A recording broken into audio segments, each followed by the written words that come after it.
नमस्कार दोस्तों, स्वागत है आपका आज के करंट अफेयर में। हम 2-3 दिन से करंट अफेयर डिस्कस नहीं कर पाए हैं, कुछ पर्सनल रीजन है। और हम क्या करेंगे, कुछ महत्वपूर्ण जो करंट अफेयर हैं उन्हीं को हम डिस्कस करेंगे, जो हमारे एग्जाम की दृष्टि से महत्वपूर्ण है। इसमें अभी तक जो भी छूटा गया है उसमें कुछ जो महत्वपूर्ण है, जो आपके एग्जाम में आ सकता है, वही हम इस करंट अफेयर में डिस्कशन करेंगे। ठीक है, स्टार्ट करते हैं। पहला आर्टिकल ये है, महत्वपूर्ण आर्टिकल है। इंडियन फर्म है जिसने सक्सेसफुली टेस्ट फायर किया है, वर्ल्ड का first 3D printed rocket engine है। ठीक है, जैसे हमारा पीएसएलवी है, जैसे हमारा जीएसएलवी है, इसी प्रकार से इन्होंने रॉकेट इंजन को सक्सेसफुली टेस्ट किया है। लेकिन खास बात यह है कि इनने ये वाला रॉकेट इंजन 3D प्रिंटिंग के द्वारा बनाया गया है। अब 3D प्रिंटिंग क्या होती है? बल्कि कोई भी मटेरियल है जो हमको चाहिए, वो मटेरियल हम ले लें और हम ऐसे इक्विपमेंट डेवलप कर लें, उसके माध्यम से हम उसको प्रिंट कर सकें, या फिर एक ऐसा सिस्टम डेवलप कर लें जिसके माध्यम से हम उसको प्रिंट कर सकें। उसी को हम 3D प्रिंटिंग बोलते हैं। 3D प्रिंटिंग का मतलब है कोई भी चीज़ हमको चाहिए, जैसे रॉकेट चाहिए, हमको कार चाहिए, हमको घर चाहिए, तो वो हम 3D प्रिंटिंग की सहायता से बना सकते हैं। 3D प्रिंटिंग पे यूपीएससी ने प्रश्न पूछा भी है, आगे भी पूछ सकती है, तो आप इसको बात को ध्यान रखेंगे। तो ये लोग दो व्यक्ति हैं, आईआईटी मद्रास में इंक्यूबेटर है, उसमें आपको अग्निकुल कॉस्मोस देखने को मिलेगा, स्पेस टेक स्टार्टअप है। इन्होंने 3D प्रिंटिंग के माध्यम से एक रॉकेट को डिजाइन किया है जिसका नाम है अग्निलेट। ठीक है, इस बात को ध्यान रखेंगे। अग्निलेट क्या है, इससे आपसे पूछा जा सकता है, तो आप ध्यान रखेंगे अग्निलेट। रॉकेट जो अग्निलेट डिजाइन किया गया है, ये क्या है, सिंगल स्टेप इंजन है। मतलब कि इसमें जैसे वर्तमान में हम देखते हैं जीएसएलवी है, पीएसएलवी है, इसमें क्या होते हैं, बहुत सारे पार्ट रहते हैं। फर्स्ट स्टेज होता है, सेकंड स्टेज होता है, लेकिन उन्होंने क्या किया है, सिंगल स्टेप में ही पूरा इंजन को डेवलप किया है। और इससे क्या हुआ है, जो बहुत सारे जो अनकन्वेंशनल, जो कन्वेंशनल हमको पार्ट देखने को मिलते थे, असेंबल के द्वारा हमें वहां पे लगाने पड़ते थे, उनको क्या किया है, एलिमिनेट किया है।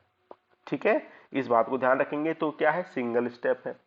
दूसरी बात है कि ये सेमी क्रायोजेनिक इंजन है, जिसमें आपको लिक्विड कैरोसिन देखने को मिलेगा और आपको सुपर कोल्ड लिक्विड ऑक्सीजन का मिक्सचर देखने को मिलेगा।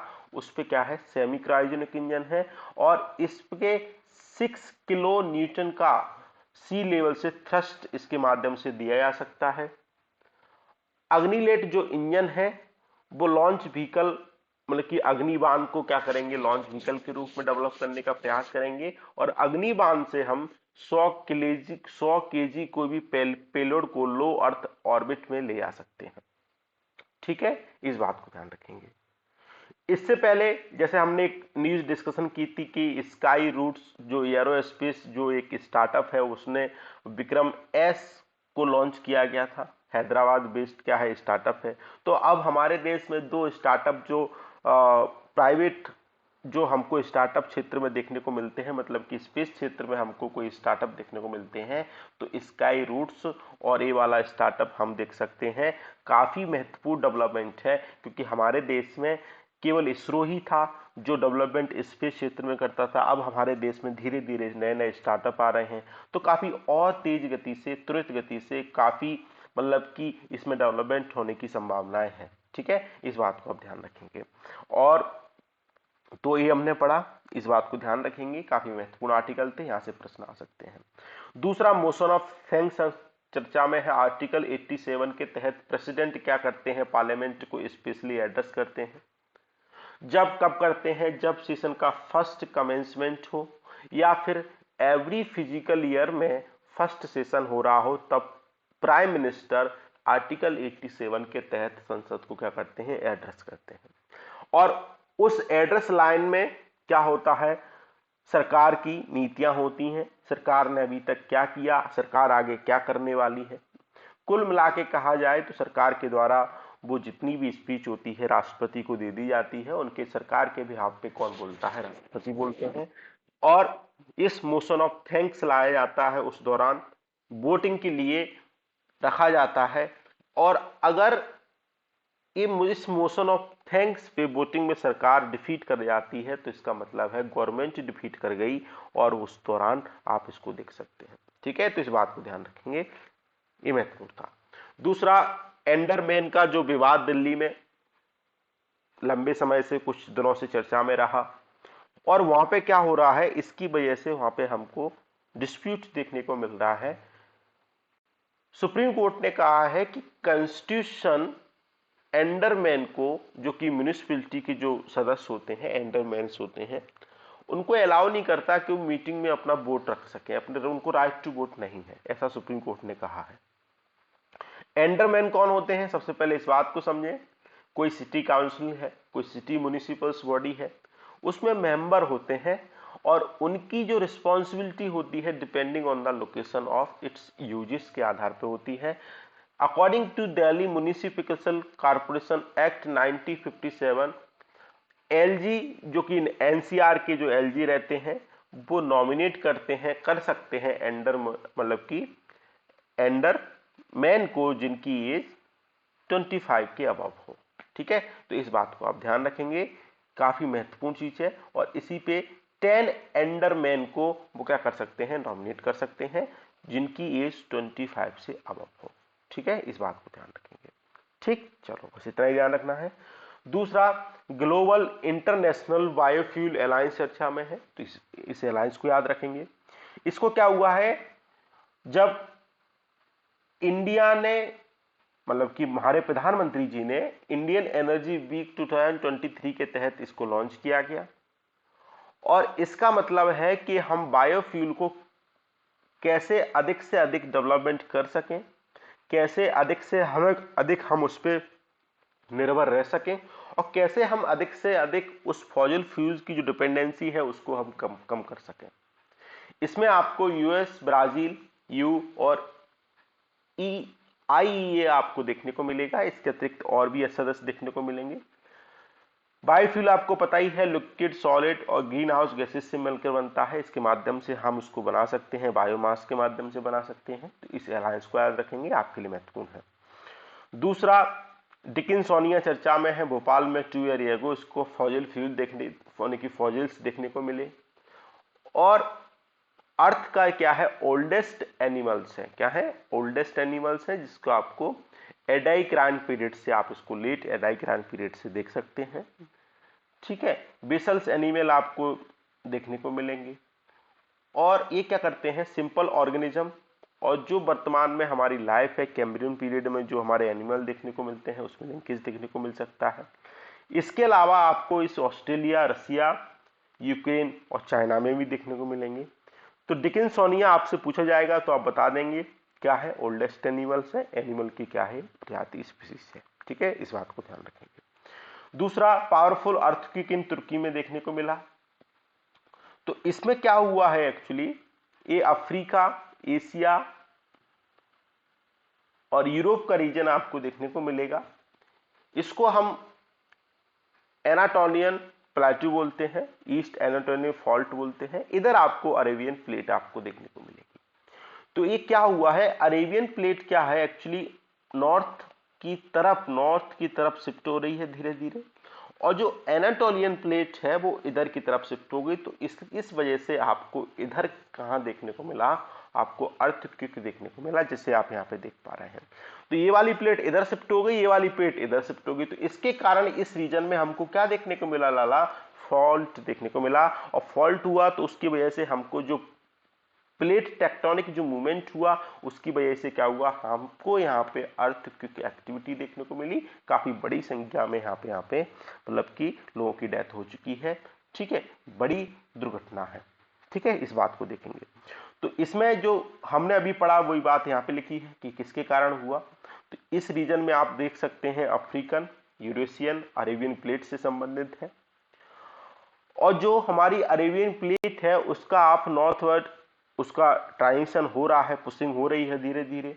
और जो एनाटोलियन प्लेट है उसका आपको वेस्ट की साइड आपको मूवमेंट हुआ, और इसके कारण जो हमारा तुर्की है वहां पे हमको इस प्रकार की चीजें देखने को मिली। ठीक है, तो यही हमारे लिए महत्वपूर्ण है, इसका कंसेप्ट हमने समझ लिया।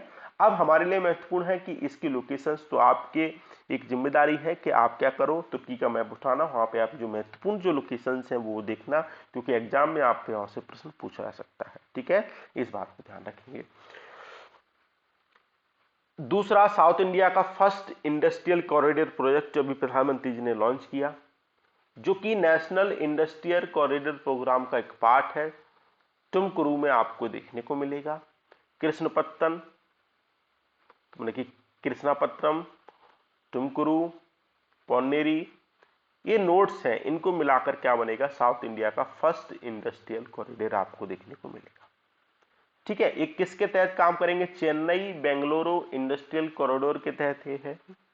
और Delhi Mumbai industrial corridor north India का फर्स्ट 2011 में आपको इस प्रकार का कॉरिडोर देखने को मिलेगा। और नॉर्थ इंडिया का नहीं, पहला भारत का इंडस्ट्रियल कॉरिडोर आपको देखने को मिलेगा। ठीक है, ये महत्वपूर्ण कुछ कॉरिडोर हैं जिस पर सरकार काम करना चाहती है, कुछ इस पर डेवलपमेंट करना चाहती है। पहला आप इधर देख सकते हैं, दिल्ली मुंबई इंडस्ट्रियल कॉरिडोर।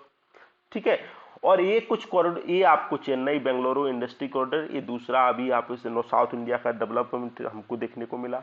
तो इसके कारण हमको इस प्रकार की चीजें हम देख सकते हैं, काफी महत्वपूर्ण चीज है। एक बार आप इसको सारे कॉरिडोर को क्या करेंगे, पॉज करके पढ़ लेंगे। 11 कॉरिडोर का हमारा प्लान चल रहा है, हम डेवलपमेंट कर पाएंगे, ताकि हमारी जो फ्री एक्टिविटी है उसमें हमारी कॉस्ट कम हो और अधिक से अधिक हम क्या कर सकें, ट्रांसपोर्टेशन कर सकें, और अधिक से अधिक हमारी जो मूवमेंट एक मतलब कि एक रीजन से इंडिया के दूसरे रीजन में बढ़ सके। ठीक है, इस बात को आप ध्यान रखेंगे। दूसरी महत्वपूर्ण बात है, डॉक्टर जाकिर हुसैन चर्चा में थे, हमारे फर्स्ट मुस्लिम प्राइम की क्या है, प्रेसिडेंट रह चुके हैं, थर्ड प्रेसिडेंट ऑफ इंडिया है और फर्स्ट मुस्लिम प्रेसिडेंट है। 126 इनकी बर्थ एनिवर्सरी, जिसमें हमारे प्रेसिडेंट हैं, इनको ट्वीट किया। और इन्होंने अपनी हेल्प की मुस्लिम नेशनल यूनिवर्सिटी इस्टेब्लिश करने में अलीगढ़ में, जिसको वर्तमान में हम जामिया यूनिवर्सिटी के नाम से जानते हैं। ठीक है, और उसके 1926 से लेके 1948 तक इन्होंने क्या किया, वाइस चांसलर के रूप में काम किया। National committee on basic education के चेयरमैन रहे। और इन्होंने 1937 में गांधीयन सिलेबस के ऊपर इन्हें, मतलब कि स्कूल के लिए गांधीयन सिलेबस के रूप में इन्होंने बहुत सारी बुक्स का सिलेबस को डिजाइन किया। ठीक है, यूनेस्को के एग्जीक्यूटिव बोर्ड ऑफ रहे हैं, उसके मतलब कि एग्जीक्यूटिव बोर्ड के क्या रहे हैं, उसके रूप में इन्होंने काम किया है। और 1963 में इनको भारत रत्न मिला। ठीक है, तो इस बात को ध्यान रखेंगे। दूसरा, इंटरनेशनल एनर्जी फोरम चर्चा में है। इसकी 9th एशियन मिनिस्ट्रियल एनर्जी जो कॉन्फ्रेंस है वो आपको बेंगलुरु में देखने को मिलेगी। इसकी जो थीम है, थीम आप याद रखेंगे, mapping new pathway for energy security, inclusive growth and energy transition. ठीक है, इस बात को ध्यान रखेंगे। दूसरा, वर्ल्ड का लार्जेस्ट इंटरनेशनल ऑर्गेनाइजेशन है, जिसमें 72 कंट्री आपको देखने को मिलेगी, उसमें आपको इंडिया भी मेंबर है। और IEF का क्या है, चार्टर है, इसका हेडक्वार्टर आपको रियाद, मतलब कि सऊदी अरेबिया में देखने को मिलेगा। ठीक है, इस बात को ध्यान रखेंगे। दूसरा, जुपिटर चर्चा में है। इससे पहले अभी हम पढ़ते थे कि जो सैटर्न है, मतलब कि शनि जो है, उसकी जो मून्स है वो सबसे ज्यादा है, लेकिन इसके कुछ और मून्स अभी डिस्कवर किए गए हैं साइंटिस्टों ने। तो अब इसकी जो संख्या है जुपिटर की मून्स की, वो 92 हो गई है। अब फर्स्ट नंबर पे जिसके सबसे अधिक मून है वो कौन है, जुपिटर है। ठीक है, फर्स्ट मून डिस्कवर किया गया है आवर सोलर सिस्टम में, जो कि मिनी सोलर सिस्टम के रूप में काम करता है। बेसिकली जो बड़े बड़े जो जुपिटर के मून्स हैं वो आपको लो, यूरोपा, गैनीमेड, कैलिस्टो देखने को मिलेगा। लो क्या है, इसमें आपको वॉल्केनिक एक्टिविटी देखने को मिलेंगी।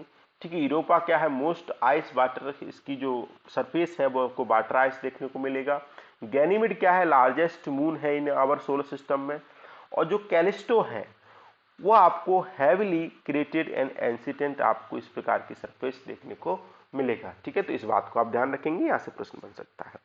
दूसरी महत्वपूर्ण बात है, रिपोर्ट आप याद रखिएगा, climate inequality report 2023 world inequality lab के द्वारा डेवलपमेंट की गई है, मतलब कि इसको पब्लिश किया गया है। तो इस बात को ध्यान रखेंगे, क्लाइमेट इनक्वलिटी रिपोर्ट किसके द्वारा, वर्ल्ड इनइक्वालिटी लैब के द्वारा बनाई गई है।